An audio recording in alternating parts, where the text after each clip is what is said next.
സിനിമകൾ സംസാരിക്കട്ടെ എന്നുള്ള ഒരു മടിയൻ തീരുമാനത്തിലാണ് ഞാനുള്ളത്. ഡെഫിനറ്റ്ലി നമ്മൾ കംഫർട്ട് സോൺ ബ്രേക്ക് ചെയ്ത് പുറത്ത് പോയാലേ നമുക്ക് ബെറ്റർ റിസൾട്ട്സ് ഉണ്ടാവുള്ളൂ എന്നുണ്ട്. പക്ഷെ സിനിമയിൽ ആ റിസ്ക് എടുക്കാൻ എനിക്കൊരു പേടി എപ്പോഴും ഉണ്ട്. കാര്യം ഞാനൊരു ഷോർട്ട് ടൈമിലേക്ക് ഇവിടെ വന്ന ആളല്ല, ഞാനൊരു ലോങ് ടേമിൽ നിൽക്കാൻ വന്ന ആളാണ്. പിന്നെ ഒരു സിനിമയുടെ പോസ്റ്ററിന്റെ എവിടെയെങ്കിലും ഒരു സൈഡിൽ ഏതെങ്കിലും ഒരു OTT പ്ലാറ്റ്ഫോമിന്റെ കാർഡ് കണ്ടാൽ ഇത് ദിവസം കഴിയുമ്പോൾ കാണാം. അന്നത്തെ എൻ്റെ ഒരു തലതെറിച്ച ലുക്കിൽ ഒരു മലയാളത്വം കുറവുണ്ട് എന്നുള്ളത് കൊണ്ട് അതിൽ നിന്ന് മാറിപ്പോയതാണ്. ഇത് കഴിഞ്ഞിട്ട് ഈ ഡോറ് തുറക്കുമ്പോൾ ഞാൻ ഈ ലേബർ റൂം തുറക്കുമ്പോൾ ഞാനിങ്ങനെ നോക്കും, എന്നിട്ട് അശ്വതി ഓക്കെയാണ് ഞാനാണ്. മമ്മൂക്കയുടെ ഹെയർ സ്റ്റൈല് ശരിക്കും കമൽ സാറിന്റെ ഹെയർ സ്റ്റൈല് കണ്ടിട്ടാണ് അന്ന് അങ്ങനെ ഒരു വിഗ് ചെയ്യിപ്പിച്ചത്.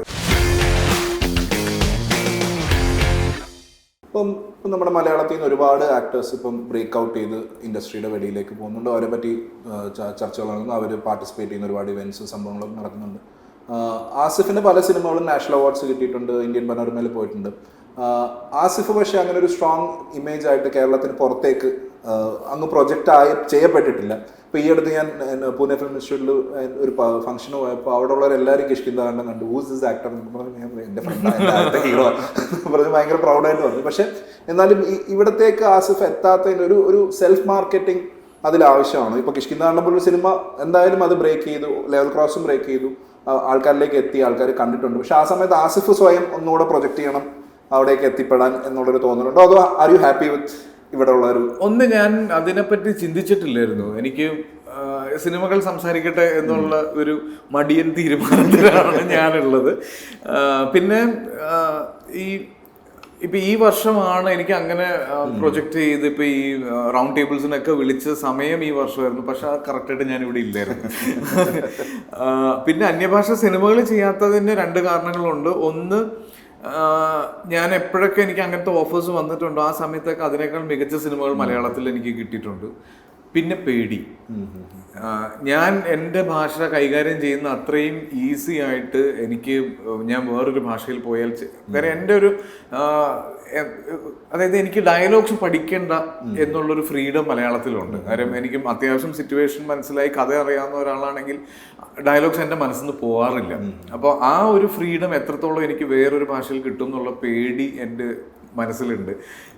ഡെഫിനറ്റ്ലി നമ്മൾ കംഫർട്ട് സോൺ ബ്രേക്ക് ചെയ്ത് പുറത്ത് പോയാലേ നമുക്ക് ബെറ്റർ റിസൾട്ട്സ് ഉണ്ടാവുള്ളൂ എന്നുണ്ട്. പക്ഷേ സിനിമയിൽ ആ റിസ്ക് എടുക്കാൻ എനിക്കൊരു പേടി എപ്പോഴും ഉണ്ട്. പക്ഷെ അത് ഉറപ്പായിട്ടും ചെയ്യണം. ഒരു ആക്ടർ എന്നുള്ള രീതിയിൽ എൻ്റെ ഈ പറയുന്ന പോലെ എൻ്റെ PR-ഉം എൻ്റെ ബിസിനസ്സും ഞാൻ വലുതാക്കണം എന്നുണ്ടെങ്കിൽ എനിക്ക് അത്രയും വലിയൊരു മാർക്കറ്റ് എക്സ്പാൻഷൻ നടക്കണം. അപ്പം അതിനുള്ള ശ്രമം, അതിൽ സ്വയം നമ്മളെ തന്നെ കുറച്ചുകൂടെ പുഷ് ചെയ്യണം. ഞാൻ പറഞ്ഞ മറ്റു ഭാഷകളിൽ അഭിനയിക്കുക എന്നുള്ളതല്ല, ഇവിടുത്തെ സിനിമകൾ തന്നെ കുറെ കൂടെ ആസിഫ് തന്നെ എഫേർട്ട് എടുത്തിട്ട് ചെയ്യണം എന്ന് തോന്നിയിട്ടുണ്ടോ? ഉണ്ട്, ഉറപ്പായിട്ടും ഉണ്ട്. എനിക്ക് എസ്പെഷ്യലി കിഷ്കിന്ദകാണ്ഡം തന്ന ഒരു റീച്ച് ഞാൻ ഇതിനു മുന്നേ ഇത്തരത്തിലുള്ള റീച്ച് ഡിസേർവ് ചെയ്യുന്ന സിനിമകൾ ഉണ്ടായിട്ടുണ്ട്, ഒരുപാടില്ലെങ്കിൽ പോലും.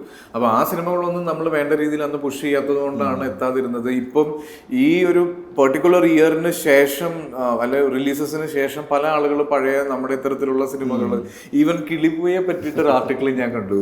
അതായത് നമ്മളാണ് ഇന്ത്യയിലെ ആദ്യത്തെ സ്റ്റോണർ സിനിമ ചെയ്തതെന്ന് പറഞ്ഞൊരു ആർട്ടിക്കിൾ. അപ്പോൾ അതൊക്കെ നേരത്തെ ചെയ്യേണ്ടതായിരുന്നു. അപ്പോൾ ഈ പറഞ്ഞ പോലെ തന്നെയാണ് നമ്മൾ ഇത്രയും സിനിമകൾ ചെയ്ത് ഈ ഒരു ക്ലാരിറ്റിയിൽ വന്നതുപോലെ ഓരോന്നും പഠിച്ചു വരണം. കാര്യം ഞാനൊരു ഷോർട്ട് ടൈമിലേക്ക് ഇവിടെ വന്ന ആളല്ല, ഞാനൊരു ലോങ് ടേമിൽ നിൽക്കാൻ വന്ന ആളാണ്. അപ്പോൾ എനിക്കത് പഠിച്ച് മനസ്സിലാക്കി കൺവിൻസ്ഡ് ആയിട്ട് തന്നെയാണ് ഞാൻ മുന്നോട്ട് പോകാൻ ആഗ്രഹിക്കുന്നത്. അതേപോലെ ഇപ്പോൾ രേഖാചിത്രത്തിൻ്റെ കുറേ ഇൻ്റർവ്യൂസ് ഞാൻ ഓൾറെഡി കണ്ടു. ഇപ്പം അതിലെല്ലാം നിങ്ങൾ ഇതിൻ്റെ സസ്പെൻസ് പറയാതിരിക്കുക, സസ്പെൻസോ ഇതിൻ്റെ ഒരു പ്ലോട്ട് അൺഫോൾഡിങ്ങിൻ്റെ കാര്യങ്ങൾ പറയാണ്ടിരിക്കാനും കൂടുതൽ ഡീറ്റെയിൽസ് റിവീൽ ചെയ്യാണ്ടിരിക്കാനും കഷ്ടപ്പെടുന്നത് കണ്ടു. എന്താണ് ഇതിനെപ്പറ്റി സംസാരിക്കുക എന്നുള്ളത് കുറേ അധികം നിങ്ങൾ തമ്മിൽ ഡിസ്കസ് ചെയ്യുന്നത് കണ്ടു. ഇപ്പോഴത്തെ പ്രൊമോഷൻ രീതികൾ, ഇപ്പോൾ എനിക്ക് തോന്നുന്നു കോവിഡിന് ശേഷമാണ് ഇങ്ങനൊരു ഒരു മാറ്റം വന്നത് പ്രൊമോഷൻ രീതികൾ. അതിനെപ്പറ്റി ആസിഫിൻ്റെ അഭിപ്രായം എന്താണ്? ഇപ്പം ഒരു സിനിമയെ ഫോക്കസ് ചെയ്ത് സിനിമയുടെ സ്റ്റൈലിന് പറ്റുന്ന രീതിയിൽ അഡാപ്റ്റ് ചെയ്തിട്ടുള്ള പ്രൊമോഷൻ രീതികളാണോ, അതോ ഇതിന് ഇപ്പം നിലനിൽക്കുന്ന പ്രൊമോഷൻ രീതികൾക്ക് ഈ പറയുന്ന റീച്ച് തരാൻ പറ്റുന്നുണ്ടോ? എന്താണ്, what is your point of view ഉണ്ട്? ഇപ്പം സ്പെഷ്യലി കോവിഡിന് ശേഷം ആളുകളെ തിയേറ്ററിലേക്ക് നമ്മൾ അട്രാക്ട് ചെയ്യുന്ന രീതിയിലുള്ള ഒരു മാർക്കറ്റിംഗ് ആവശ്യമാണ്. ഒരു സിനിമ കാണണം എന്ന് നമ്മൾ ആളുകളിൽ പ്രേക്ഷകരിലേക്ക് എത്തിക്കണം.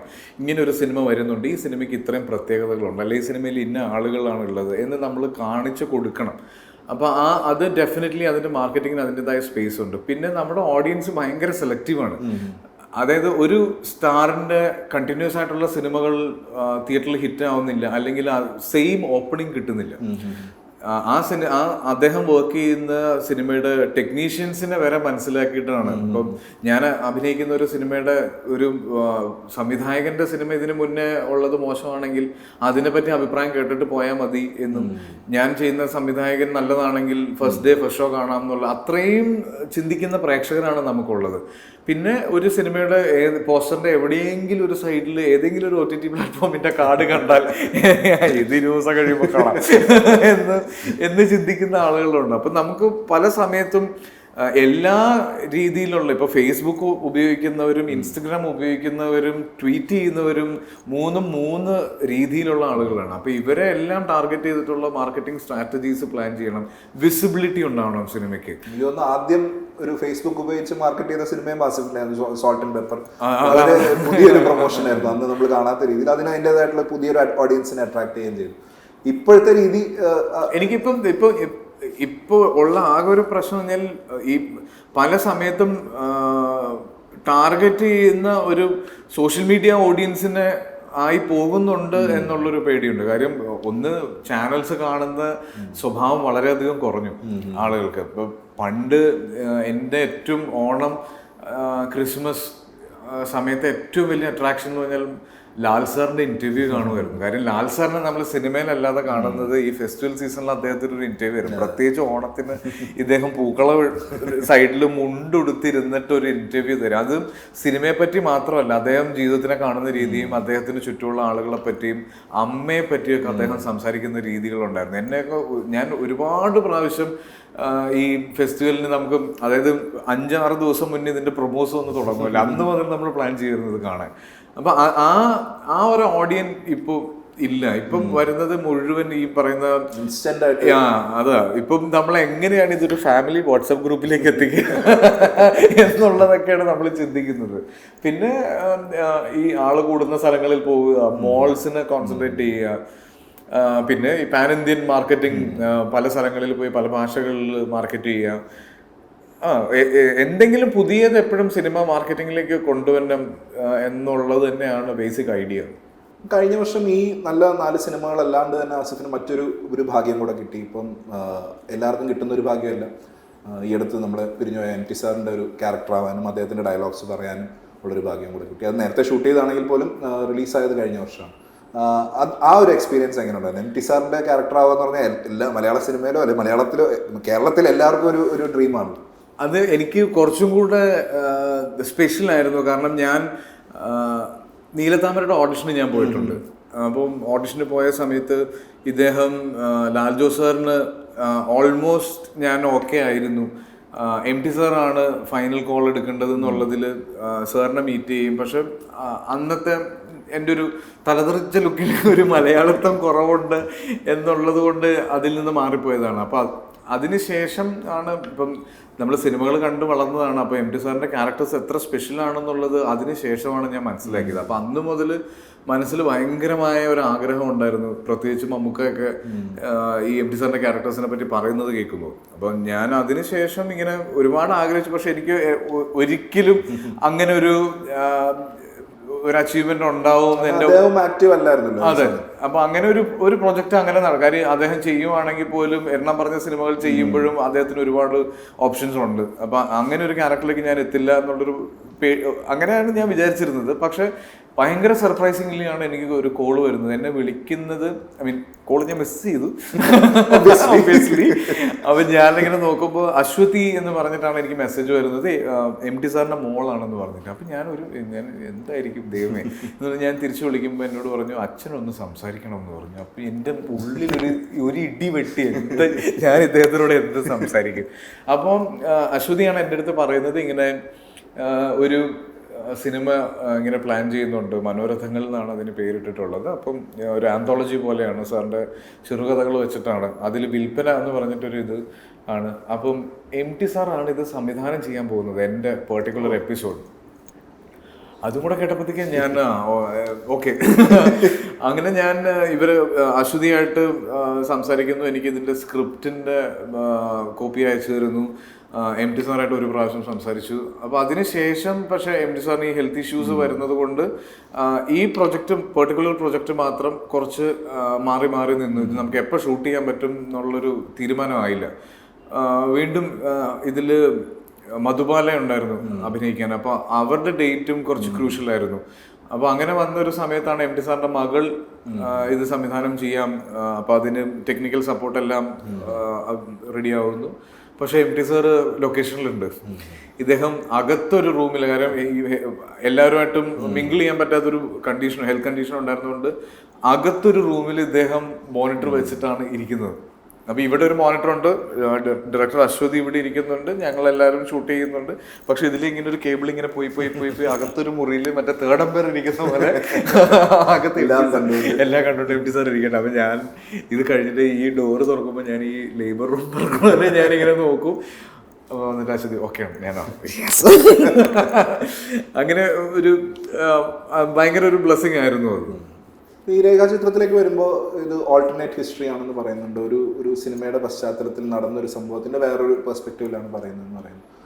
ഇപ്പോൾ ലോകേഷ് വിക്രം ഇറങ്ങുന്നതിൻ്റെ തലേ ദിവസം പറഞ്ഞു കൈദി കണ്ടിട്ട് വരിക എന്ന് പറഞ്ഞ പോലെ കാതോട് കാതോരം കണ്ടിട്ട് വരണോ എല്ലാവരും ഈ സിനിമ. ഇത് ബേസിക്കലി ആ സിനിമയിൽ സംഭവിച്ചു എന്ന് പറഞ്ഞ് നമ്മളുടേതായ ഒരു വേർഷനാണ് കാണിക്കുന്നത്. അപ്പൊ അതുമായിട്ട് ഇതിന് റിലേഷൻ ഉണ്ടോ എന്ന് ചോദിച്ചാൽ അങ്ങനെ ഭയങ്കരമായിട്ടൊന്നുമില്ല. പക്ഷെ ഒരു കണക്ഷൻ നമ്മൾ ക്രിയേറ്റ് കണ്ടു കഴിഞ്ഞാൽ ഇതിന്റെ ഒരു വേൾഡിലേക്ക് കടക്കാൻ കൂടുതൽ എളുപ്പം. അതെ. അപ്പൊ ആ പെർട്ടിക്കുലർ ഇൻസിഡന്റിന് മാത്രം നമ്മൾ നമ്മുടേതായ ഒരു ചെറിയ ഓൾട്ടറേഷൻ കൊടുത്തിട്ട് അതിലേക്കാണ് ഈ കഥ പ്ലേസ് ചെയ്തിരിക്കുന്നത്. അപ്പോൾ അത് ഭയങ്കര ഇൻട്രസ്റ്റിംഗ് ആയിരുന്നു. കാര്യം ഇതിൻ്റെ പ്രീ പ്രൊഡക്ഷൻ ടൈമിൽ ഞാൻ പറഞ്ഞില്ലേ, ഇത് സ്ക്രിപ്റ്റ് വായിച്ചു കഴിഞ്ഞപ്പോൾ ഞാനിത് ജോഫിനോട് ചോദിച്ചത് ഈ സിനിമ എങ്ങനെ ചെയ്യും എന്നാണ്. കാര്യം ഇത് ഈ പെർട്ടിക്കുലർ ചാപ്റ്റർ ആണ് ഈ സിനിമയ്ക്കകത്ത് നിൽക്കുന്നത്. ഐ മീൻ ഇതിനെ ചുറ്റിയിട്ടാണ് കുറേ കാര്യങ്ങൾ വരുന്നത്. അപ്പോൾ ഇത് കൺവിൻസിങ് ആയിരിക്കണം. ഇത് കൺവിൻസിങ് ആയിരിക്കണമെങ്കിൽ ഇതിന് ഒരുപാട് ക്ലറിക്കൽ ജോബ്സ് ഉണ്ട്. ഓക്കെ, ഈ പറയുന്ന പെർമിഷൻസും ആളുകളും ലുക്ക് ലൈക്സും ഒക്കെ കൊണ്ടുവരണം. അപ്പോൾ ഇതിൽ ഇപ്പം കമൽ സാറിൻ്റെ ചെറുപ്പം ചെയ്തിരിക്കുന്നത് ജനൂസാണ്. അപ്പോൾ അതുപോലെ ഭരതൻ സാറിനെ കൊണ്ടുവരണം. അങ്ങനെയൊക്കെ ഉള്ള ഒരുപാട് ഇവരുടെ മാനറിസംസ് കൊണ്ടുവരണം. അങ്ങനെ പോയപ്പോൾ കിട്ടിയൊരു ഭയങ്കര രസമുള്ള ഇൻഫർമേഷനാണ്. ആ സിനിമയിലെ മമ്മൂക്കയുടെ ഹെയർ സ്റ്റൈല് ശരിക്കും കമൽ സാറിന്റെ ഹെയർ സ്റ്റൈൽ കണ്ടിട്ടാണ് അന്ന് അങ്ങനെ ഒരു വിഗ് ചെയ്യിപ്പിച്ചത്. അപ്പൊ അത് അന്നത്തെ കമൽ സാറിന്റെ ഹെയർ സ്റ്റൈലാണ്. അത് കണ്ടിട്ട് ഭരതൻ സാറ് മമ്മൂക്കൊക്കെ വേണ്ടിയിട്ട് അങ്ങനത്തെ ഒരു സ്റ്റൈല് ചെയ്യുന്നതാണ്. അപ്പൊ ഇങ്ങനെയൊക്കെ ഉള്ള ഇൻഫർമേഷൻസ് ഞങ്ങൾക്ക് കിട്ടുന്നത് ഈ ഡേറ്റ കളക്ട് ചെയ്ത് പോകുമ്പോഴാണ്. എനിക്ക് ഒരു സിനിമയുടെ പ്രീ പ്രൊഡക്ഷൻ സ്റ്റേജിൽ ഞാൻ ഇത്രയും എക്സൈറ്റ്മെന്റ് കിട്ടിയത് ആദ്യമായിട്ടാണ്. നമുക്ക് അറിയാവുന്ന ഒരു ഹിസ്റ്ററി, അതിന്റെ കൂടുതൽ ഡീറ്റെയിൽസ് വരുന്നതും. അപ്പൊ അത് എനിക്ക് തോന്നുന്നു ജോഫിൻ നല്ല രീതിയിൽ ഈ സിനിമയ്ക്ക് വേണ്ടിയിട്ട് പ്രിപ്പയർ ചെയ്തു. എന്തുകൊണ്ട് പ്രീസ്റ്റ് കഴിഞ്ഞിട്ട് ഒരു 5 വർഷത്തെ ഗ്യാപ്പ് വന്നു എന്ന് ചോദിച്ചു കഴിഞ്ഞാൽ ഈ സിനിമയായിരിക്കും അതിന് ഉത്തരം. പിന്നെ ഞാൻ പറഞ്ഞില്ലേ, കഴിഞ്ഞ 24-ൽ ഇറങ്ങിയ ഏറ്റവും നല്ല സിനിമകളിൽ വർക്ക് ചെയ്ത ഏറ്റവും നല്ല ടെക്നീഷ്യൻസിനാണ് ഈ സിനിമയിലേക്ക് കൊണ്ടുവന്നത്. അതൊരിക്കലും ആ സിനിമകൾ ഇറങ്ങിയതിന് ശേഷമല്ല, അതിനു മുന്നേ വന്ന ആളുകളുമാണ്. ഇപ്പം ഈവൻ ഷമീർ ആണെങ്കിലും അപ്പു ആണെങ്കിലും മുജീബ് ആണെങ്കിലും JD ആണെങ്കിലും എല്ലാവരും വന്നിരിക്കുന്നത് ഈ സിനിമകൾ റിലീസ് ആവുന്നതിന് മുന്നെയാണ്. അപ്പം ഭയങ്കര ഹാൻഡ് പിക്ഡ് ആയിട്ടാണ് ഇതിലേക്ക് ടെക്നീഷ്യൻസിനെ കൊണ്ടുവന്നിരിക്കുന്നത്. ഈവൻ ഇതിലെ കാസ്റ്റിംഗ് വലിയൊരു കാസ്റ്റ് തന്നെ ഉണ്ട്. ഏകദേശം 100ഓളം ആർട്ടിസ്റ്റും ഫെമിലിയർ ആർട്ടിസ്റ്റ് മാത്രം സിനിമയിലുണ്ട്. 70ഓളം ലൊക്കേഷൻസ് ഉണ്ട്. പിന്നെ ഈ അപ്പുവിനെ പറ്റി പറയുമ്പോൾ ഇതിൽ നമുക്ക് കാലഘട്ടം കാണിക്കണം. അപ്പം യൂഷ്വലി നമ്മൾ കാണിക്കുന്നത് 2 കളർ ഗ്രേഡിൽ കാണിക്കുന്നു, കോസ്റ്റ്യൂമും ബിഗും മാറ്റുന്നു എന്ന് പറയുന്നതിനേക്കാൾ കൂടുതൽ എങ്ങനെ ചെയ്യാൻ പറ്റും എന്നുള്ളതായിരുന്നു ഇതിൻ്റെ ഫസ്റ്റ് തോട്ട് തന്നെ. അപ്പം ജോഫിൻ ഈ അപ്പുവിൻ്റെ അടുത്ത് അപ്രോച്ച് ചെയ്യുമ്പോൾ ചോദിച്ചിരുന്നത് ആ ഏരിയ മാത്രം നമുക്ക് ഫിലിമിൽ ഷൂട്ട് ചെയ്താലോ എന്നായിരുന്നു. ഓക്കെ, അത്രയും കാൽക്കുലേറ്റഡ് ആയിട്ടാണ് ജോഫിൻ ഈ പ്രൊജക്ടിന് വേണ്ടിയിട്ട് ഇറങ്ങിയത്. അപ്പോൾ അപ്പുവിൻ്റെ സജഷൻസ് വെച്ചിട്ടാണ് വീണ്ടും ഇത് ഡിജിറ്റലിലേക്ക് വന്നതും. അപ്പു ആസ് എ സിനിമറ്റോഗ്രാഫർ ഇതിന് അദ്ദേഹത്തിൻ്റെ പെർസ്പെക്റ്റീവിലേക്ക് കൊണ്ടുവന്ന് എങ്ങനെ ഡിഫറെൻ്റ് ആക്കാം എന്ന് തീരുമാനിച്ചതൊക്കെ. അപ്പോൾ അത് ടെക്നിക്കലി നമ്മളെ കൊണ്ട് പറ്റുന്ന ഏറ്റവും പുതിയ ടെക്നോളജികൾ ഉപയോഗിക്കാൻ ഈ സിനിമയ്ക്ക് വേണ്ടി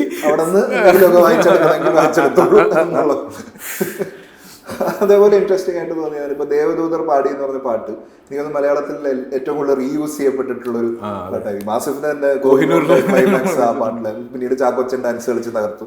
ഇതിലും അത് വന്നു പോകുന്നുണ്ട്. ആ പാട്ടിനോട് എന്താണ് ഇത്ര പ്രത്യേകത? എന്താണെന്ന് അറിയില്ല, മലയാളികൾക്ക് എല്ലാ ജനറേഷൻ്റെ ഈ പാട്ട് വരുന്നുണ്ട്. ഇപ്പൊ ഞാൻ കഴിഞ്ഞ ദിവസം ഈ പാട്ട് ഒരു കുട്ടി പാടി ഡാൻസ് ചെയ്തിട്ട് ഇത് ചാക്കോച്ചന്റെ പാട്ടാണെന്ന് പറയുന്നത് ഞാൻ കേട്ടിട്ടുണ്ട്. അത് ആ കുട്ടിക്ക് അത് ചാക്കോച്ചന്റെ പാട്ടാണ്. അപ്പൊ അറിയില്ല, ചില ബ്ലെസ്ഡ് ആയിട്ടുള്ള കമ്പോസിഷൻസ് എന്നൊക്കെ പറയുന്നത് ഇതിനായിരിക്കും. ഇപ്പം ആസിഫിന്റെ കരിയറിൽ തന്നെ ഏറ്റവും വലിയൊരു സ്റ്റെപ്പും ഏറ്റവും വലിയൊരു പ്രോജക്റ്റുമായിട്ട് വന്നാണ് ടിക്കി ടാക്ക. അതിൻ്റെ ഒരു പ്രിപ്പറേഷൻ്റെ ഇടയിലാണ് ഒരു ആക്സിഡന്റ് സംഭവിക്കുന്നത്.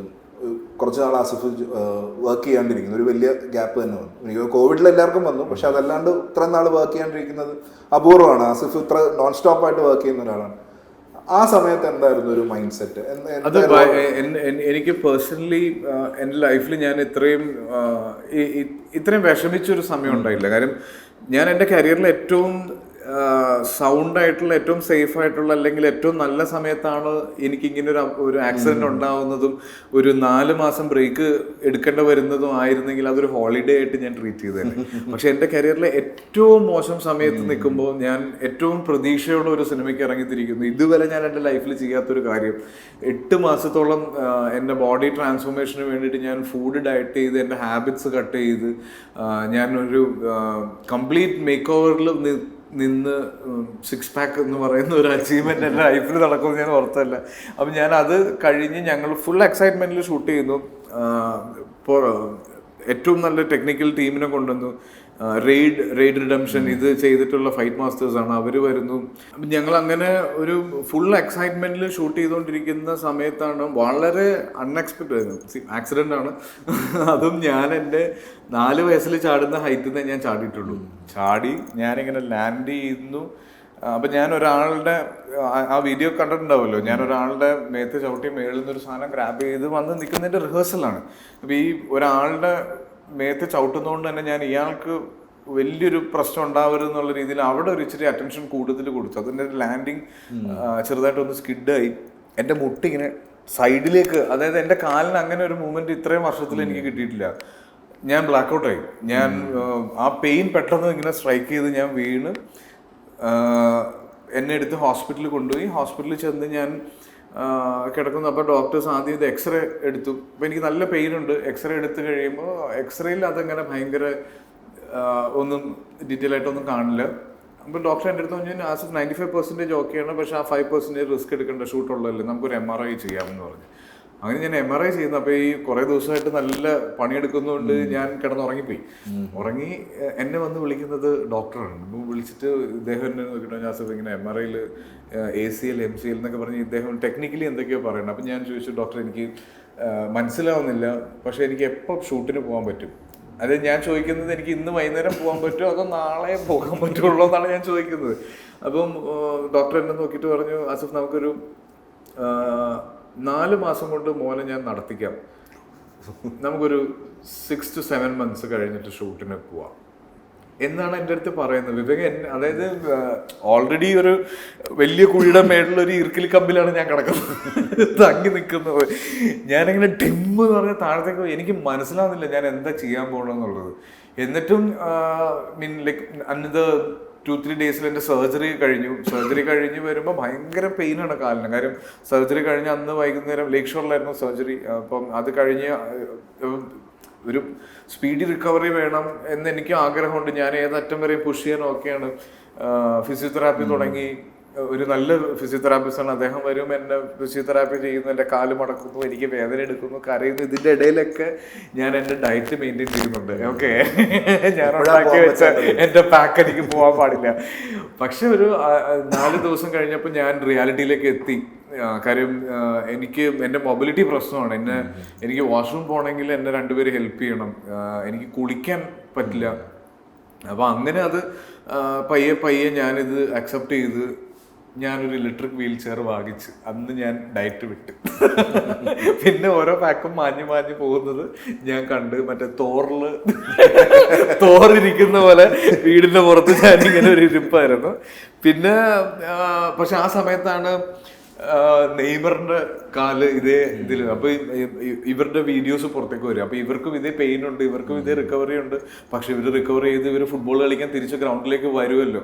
അതായിരുന്നു എൻ്റെ മോട്ടിവേഷൻ. ഞാനും കിട്ടാവുന്നതിൽ അവൈലബിൾ ആയിട്ടുള്ള ഏറ്റവും നല്ല ട്രീറ്റ്മെന്റ് തന്നെ എടുത്തു. ഇപ്പം ഫിസിക്കലി ഞാൻ 100% ഓക്കെയാണ്. പക്ഷെ മെന്റൽ ബ്ലോക്ക് ഉണ്ട് എനിക്ക്. മെന്റലി ഉള്ള റെസ്ട്രിക്ഷൻസ്, ആ പേടി, ഈ വേദന ഇപ്പൊ വരും എന്നുള്ളത്, അതും കൂടെ ബ്രേക്ക് ചെയ്ത് കഴിഞ്ഞാൽ ഹോപ്പ്ഫുള്ളി ജിത്തു സാറിന്റെ ഷൂട്ട് കംപ്ലീറ്റ് ചെയ്ത് തന്നെ ഇമ്മീഡിയറ്റ് ഞാൻ ടിക്കറ്റൊക്കെ ജോയിൻ ചെയ്യും. അത് ഞാൻ അടിക്കും. അതെന്റെ വാശിയാണ്. അടിക്കണം. ഇത് കഴിഞ്ഞിട്ട് ആദ്യം ജോയിൻ ചെയ്യുന്ന എനിക്കൊന്ന് അടിയുസമികോലായിരുന്നു. ആ ദിവസം എങ്ങനെയായിരുന്നു ആദ്യം അന്ന് അവിടെ ചെന്ന് ഷൂട്ടിന് നിൽക്കും? അടിയുസമികോലിന് ഭയങ്കര, അതായത് എനിക്ക് പറഞ്ഞ പോലെ എനിക്കും ഞാൻ സ്ഥിരമായ സിനിമകൾ ബാക്ക് ടു ബാക്ക് ചെയ്തുകൊണ്ടിരിക്കുമ്പോൾ പോലും ഒരു പുതിയ സിനിമയുടെ ലൊക്കേഷനിൽ ചെല്ലുമ്പോൾ എനിക്ക് പേടിയുണ്ട്. ഇത് ഞാൻ അവിടെ ചെല്ലുന്നു. പക്ഷെ ഇതിന്റെ ഒരു എക്സൈറ്റ്മെന്റ് എന്ന് പറഞ്ഞാൽ ഞാനൊരു പുതിയ രൂപത്തിലാണ് എത്തുന്നത്. ഇതിന്റെ ഫോട്ടോഷൂട്ടിന് വേണ്ടിയിട്ട് ഞാൻ എൻ്റെ 2 സൈഡും ഷേവ് ചെയ്തു, തല കഷണ്ടി ആക്കി, ചെറിയൊരു ബുൾഗൻ വെച്ചിട്ടുണ്ട്. അപ്പം പ്രിൻസ് നല്ല കള്ളുകൂടിയനാണ്. പ്രിൻസിന് നല്ല വയറ് വേണം, ആവശ്യത്തിലധികം വയർ. ആ സിനിമയിൽ കാണുന്ന വയർ ഒറിജിനൽ വയറാണ് എൻ്റെ. അപ്പം ഞാൻ ചെന്ന് നിൽക്കുന്നു. അപ്പം എനിക്ക് ക്യാരവനിലേക്ക് കയറാനും ഇറങ്ങാനും ഒക്കെ ഒരിച്ചിരി ബുദ്ധിമുട്ടുണ്ട്, സ്റ്റെപ്സ് എടുത്ത് വെക്കാൻ. അപ്പം ഞാൻ ഈ വൈറ്റിലല്ല ഷൂട്ട് ചെയ്യുന്ന, ഹബില് നല്ല ക്രൗഡ് ഉണ്ട്. അപ്പൊ പല സമയത്തും ആളുകള് എന്നെ മനസ്സിലാവുന്നില്ല. തന്നെ ഞാൻ നല്ല ഉരുണ്ട് ഉണ്ണിയപ്പം പോലെ ഇരിക്കുന്നു, തല ഷേവ് ചെയ്തിട്ടുണ്ട്.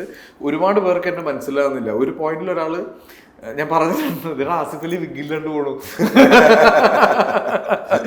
അപ്പൊ ആ ഒരു എക്സൈറ്റ്മെന്റ്, പിന്നെ തിരിച്ചു വന്നതിന്റെ ഒരു പവറും ഈ ക്യാരക്ടറിനെയും ഈ രൂപം ആ ക്യാരക്ടറിനെ ഭയങ്കരമായിട്ട് സപ്പോർട്ട് ചെയ്തു.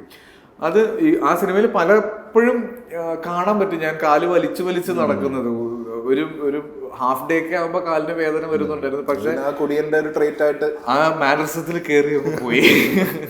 ആസിഫ് ഒരുപാട് ക്യാമിയോസ് ചെയ്തു. നേരത്തെ പറഞ്ഞത് ക്യാമിയോസ് ഞാൻ നിർത്തുകയാണെന്ന് പറഞ്ഞു. കഴിഞ്ഞ വർഷവും 2 ക്യാമിയോസ് ചെയ്തു. ക്യാമിയോ, അതിൽ ഒരു ക്യാമിയോ ചെയ്തത് ഇതിന്റെ ഇടയിലായിരുന്നു, വർഷങ്ങൾക്ക് ശേഷം ക്യാമിയോ ചെയ്യുന്നത്. കാര്യം ഞാൻ പറഞ്ഞില്ലേ, ഞാൻ ആ വീൽ ചെയർ മേടിക്കുന്ന ആ സമയമൊക്കെ ആയപ്പോഴത്തേക്കും ഞാൻ ഭയങ്കരമായിട്ട് മാനസികമായിട്ട് എന്നെ ഇത് ബാധിച്ചു തുടങ്ങിയായിരുന്നു. ഞാൻ ഭയങ്കര ഇറിറ്റേറ്റഡ് ആയി. വീട്ടിൽ മറ്റേ അപ്പൻ സിനിമയിൽ അലൻസീറിനെ പോലെയാണെന്ന് പറഞ്ഞ് കളിയാക്കുമായിരുന്നു. ഞാൻ ഏറ്റവും ബ്ലെസ്ഡ് ആയിട്ടുള്ള എൻ്റെ ഫ്രണ്ട്സാണ്. എപ്പോഴും ഞാൻ കിടക്കുന്ന ബെഡിന് ചുറ്റും മിനിമം 5 ഫ്രണ്ട്സ് ഉണ്ടാവും. അത് രാത്രി ഞാൻ ഉറങ്ങുന്നത് വരെ എൻ്റെ ചുറ്റും ഉണ്ടാവും. അവരെല്ലാം അവരുടെ വർക്ക് അക്കോർഡിംഗ്ലി പ്ലാൻ ചെയ്ത് അവർ വരും, ഞങ്ങൾ സംസാരിക്കും. ഭക്ഷണം, സിനിമ എനിക്ക് കണ്ടിന്യൂസ് കാണാൻ പറ്റില്ല, കാര്യം ഇടയ്ക്കിടയ്ക്ക് പെയിൻ വരും. അപ്പം ഞാൻ ഉറങ്ങിപ്പോവും. പക്ഷെ ഇവരെൻ്റെ കൂടെ ഫുൾ ടൈം ഇരുന്നു. അപ്പം അങ്ങനെ ഒരു ദിവസം വിനീതും വിശാഖും കൂടെ കാണാൻ വന്നപ്പോൾ അവർ പറയുന്നത്, ഞങ്ങൾ ഇതുവരെ നിന്നെ പരിചയപ്പെട്ടിട്ട് ഇങ്ങനെ ഒരു ആസിഫിനെ ഞങ്ങൾ കണ്ടിട്ടില്ല. അപ്പം ഞാനത് കഴിഞ്ഞ് അവർ കുറേ നേരം ഇരുന്ന്, വിശാഖ് ഇരുന്ന്, വിനീതാണല്ലോ വീട്ടിലേക്ക് വന്നേക്കുന്നത്, നല്ല ഫുഡ് ഉണ്ടാക്കിയില്ലെങ്കിൽ ബഹളമാവും. അങ്ങനെ ഒരു ദിവസവും 10-11 മണിക്കാവുമ്പോൾ അന്ന് വൈകുന്നേരം ഒരു 5 മണി വരെ വിനീതും വിശാഖും വീട്ടിലുണ്ടായിരുന്നു. ഞങ്ങൾ ഭക്ഷണമൊക്കെ കഴിച്ച് പോകുന്ന വഴി എന്നെ വിളിച്ചിട്ട് പറഞ്ഞു, ആസി ഞാൻ ഈ മുതലെടുക്കുവാണെന്ന് ഓർക്കരുത്, നീ ഒന്ന് ലൊക്കേഷനിലേക്ക് വാ, ഇതിനകത്തൊരു ഗസ്റ്റ് റോള് നീ ചെയ്യും. അപ്പം ഞാൻ വിനീത്, നീ ഇപ്പം എന്നെ കണ്ടിട്ട് പോയാൽ ഞാൻ എല്ലാം നമുക്കത് ചെയ്യാം, അത് ഞാൻ ചെയ്യാം, നീ ഒന്ന് ലൊക്കേഷനിലേക്ക് വന്നാൽ നീ എനിക്ക് പകുതി ഓക്കെ ആവും എന്ന് പറഞ്ഞു. അപ്പം ഞാൻ പറഞ്ഞു, ഇല്ല എനിക്ക് പറ്റില്ല എന്ന് പറഞ്ഞു.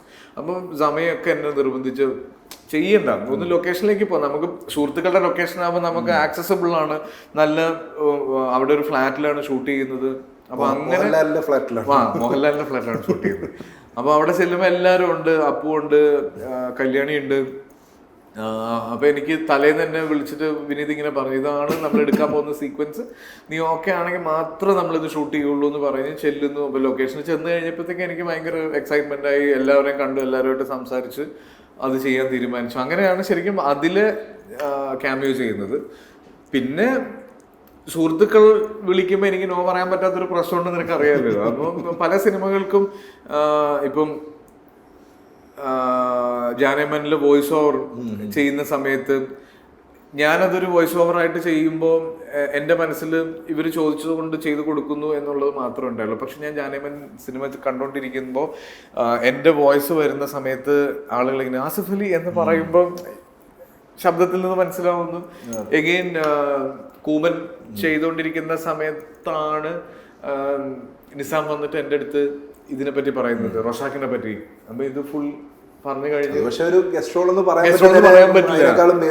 പക്ഷെ അത് ആ ക്യാരക്ടർ നമ്മള് മനസ്സിലാക്കുക എന്ന് പറഞ്ഞാൽ എന്റെ ലോജിക്കിലൊന്നും എനിക്ക് ഒരിക്കലും മനസ്സിലാവില്ലായിരുന്നു. അപ്പൊ ഞാനിത് പറഞ്ഞ് തുടങ്ങി കഴിഞ്ഞപ്പോൾ ഇങ്ങനെ പയ്യെ കഥ പറഞ്ഞ് മനസ്സിലായി ഇങ്ങനെ വന്ന് ഞാൻ പറഞ്ഞിട്ടുണ്ട്, ഈ കോമഡി ഉൾപ്പെടെ ഞാൻ പറഞ്ഞിട്ടുണ്ട്. ഇല്ല ഞാൻ ഒന്നുകൂടെ പറയാം, ഞാനിങ്ങനെ ഇതാണോ ക്യാരക്ടർ എന്ന് വെച്ചപ്പോൾ അല്ലാതെ മമ്മൂക്കയാണ്. പിന്നെ ഇങ്ങനെ ഓരോ ക്യാരക്ടർ വയ്ക്കുമ്പോൾ ഇതെല്ലാം ഓരോരുത്തരാണ്, ദിലീപാണ് ചെയ്യേണ്ടതെന്ന് പറഞ്ഞപ്പോൾ ഞാനിങ്ങനെ എടാ നീ എന്ത് കളിയാക്കുന്ന, കാര്യം ദിലീപിന്റെ ശബ്ദമില്ല, മുഖമില്ല, ശരീരം കാണുന്നില്ല. അപ്പൊ ഞാൻ എന്തിനാണ് ഈ 5 ദിവസം വന്ന് നിൽക്കേണ്ടതെന്ന് എനിക്ക് തന്നെ മനസ്സിലാവുന്നില്ല. പക്ഷെ അത് അവനത് ഭയങ്കര, എനിക്ക് അത്രയും നല്ലൊരു സിനിമ തന്ന സുഹൃത്താണ്. അങ്ങനെ ഒന്നുമില്ലാതെ അവര് ഇപ്പൊ സമീർ ഇബിലിസും ഓമനക്കുട്ടനും എഴുതിയ റൈറ്ററാണ്. ഇവര് രണ്ടുപേരും കൂടെ ഒന്നുമില്ലാതെ എൻ്റെ അടുത്ത് വന്നത് ചോദിക്കില്ലെന്ന് എനിക്കറിയാം. അപ്പൊ അങ്ങനെ ഞാൻ ചെയ്യാൻ സമ്മതിക്കുന്നു. എഗെയിൻ മമ്മൂക്കാട് ഒരു സിനിമ, അപ്പോൾ അത് ചെയ്യുന്നു. ഞാൻ പറഞ്ഞിട്ടില്ലേ, എനിക്ക് ഏറ്റവും ലൈഫിൽ ബ്ലെസ്ഡ് ആയിട്ട് തോന്നിയ ഒരു സമയമായിരുന്നു അത്. കാര്യം എൻ്റെ കണ്ണ് കണ്ടിട്ട് ആളുകൾ എന്നെ മനസ്സിലാക്കി എന്ന് പറയുന്നതിൻ്റെ അപ്പുറത്തേക്ക് ഒരു ആക്ടർ എന്ന നിലയിൽ അല്ലെങ്കിൽ ഒരു പബ്ലിക് ഫേസ് എന്ന രീതിയിൽ എനിക്ക് അതിൻ്റെ അപ്പുറത്തേക്ക് ഒരു അച്ചീവ്മെന്റ് ഇല്ല.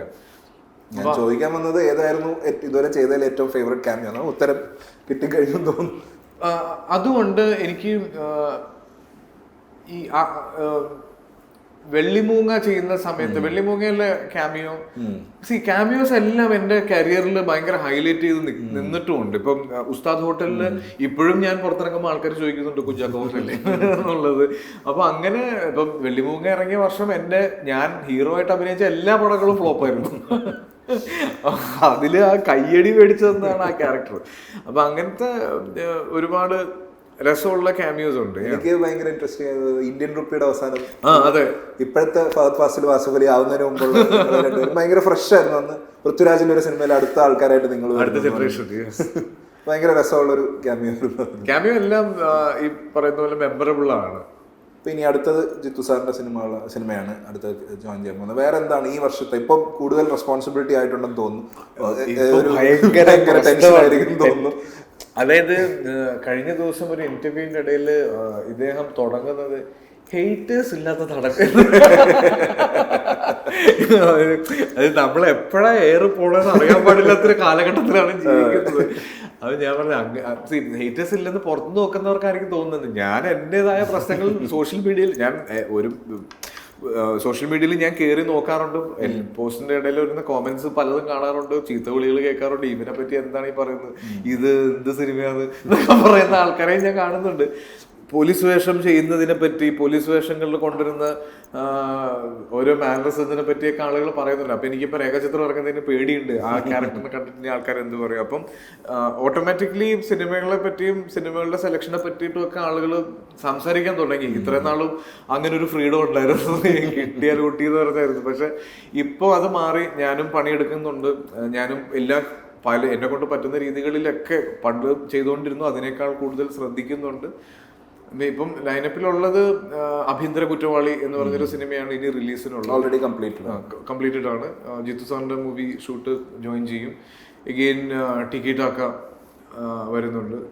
പിന്നെ 2-3 സിനിമകൾ സംസാരിച്ചിങ്ങനെ നിൽക്കുന്നു. ബേസിക്കലി നമ്പർ ഓഫ് ഫിലിംസ് ഒന്ന് കൺട്രോൾ ചെയ്യാനുള്ള എക്സൈറ്റ്മെന്റ് ഒന്ന് ചവിട്ടി പിടിക്കാനുള്ളൊരു ശ്രമം നടക്കുന്നുണ്ട്. അപ്പോൾ എന്തായാലും thank you so much for coming ആസി. ഒരുപാട് നാൾ ചേസ് ചെയ്തിട്ട് കിട്ടിയ കഴിഞ്ഞ വർഷം ഈ സിനിമകളിലെല്ലാം നമ്മൾ സംസാരിക്കാൻ ശ്രമിച്ചു. പക്ഷേ എന്തായാലും ഈ വർഷം തുടങ്ങിയത് ആസിഫിൻ്റെ കൂടെയാണ്. ഈ വിന്നിംഗ് സ്ട്രീക്ക് അതേപോലെ തന്നെ കണ്ടിന്യൂ ആയിട്ട് രേഖാചിത്രം ഗംഭീര സക്സസ് ആവട്ടെ. Thank you so much. Thanks madam.